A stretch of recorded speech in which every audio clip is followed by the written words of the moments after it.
Hey everybody, this is Rise Meadow, and today we're going to talk about invasive species. And so, first thing in identifying anything that you have out here is to be sure of what you're identified and to be sure that that's the species that you have. So in your first 3 years when you have a meadow going and things are emerging, some things aren't so clear as to identify, but after 3 years or so you should begin to identify especially the flowering grasses, the flowers that you have, other plants. So just to give you an example of an invasive species that I thought that I had was Johnson grass in this meadow. So my meadow is 2 acres. Just 2 years ago, so 2 years ago, the meadow is 6 years old. In May, I was going out and looking out at some of the plants in the middle of the meadow, and I was seeing a leaf that looked just like Johnson grass. It has a white midrib coming up through. I was beside myself. Johnson grass is one of the invasive species that is the hardest to manage, hardest to get rid of. So I immediately came out here with my Pulaski, with a shovel, with herbicide, and we'll talk about herbicides in a little bit. I dug up 3 plants and went in for a break for water. In the midst of that, I then went online. There are several sites, especially on Facebook and others. I am a member of the Virginia Native Plant Society, Maryland, and West Virginia, because we're surrounded by all 3 states. There was a posting on the Virginia Native Plant Society about eastern gamma grass, and I didn't know what this was.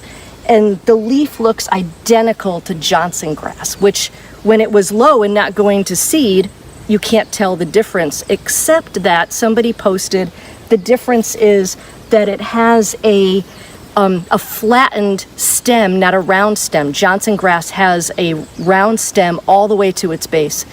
Eastern gamma grass that's native and has a beautiful grass top and flowers that are now gone, unfortunately, but just a very dynamic grass to watch, has this flat stem going down.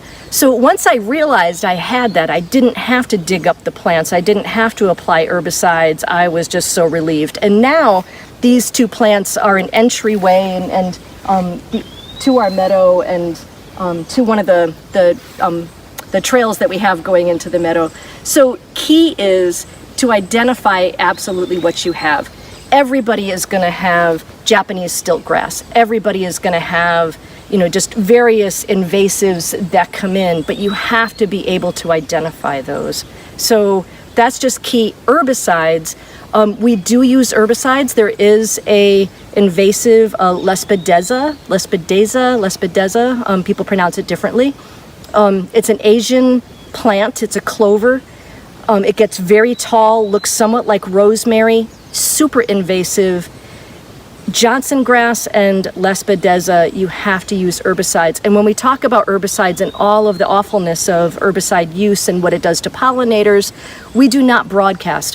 When I use herbicides, I use it just spot on a plant that I want to get rid of. So we just spot apply herbicides when needed to certain plants. And I've gotten this information from the National Park Service, U.S. Fish and Wildlife Service, U.S. Forest Service, USDA, that some plants, if you want to manage effectively, you have to use herbicides. So it's your choice, but you will when you get a meadow, you're going to have to manage invasives as they might be showing up to then let your natives begin to take hold. So thanks so much, and next we'll talk about maintenance of meadows.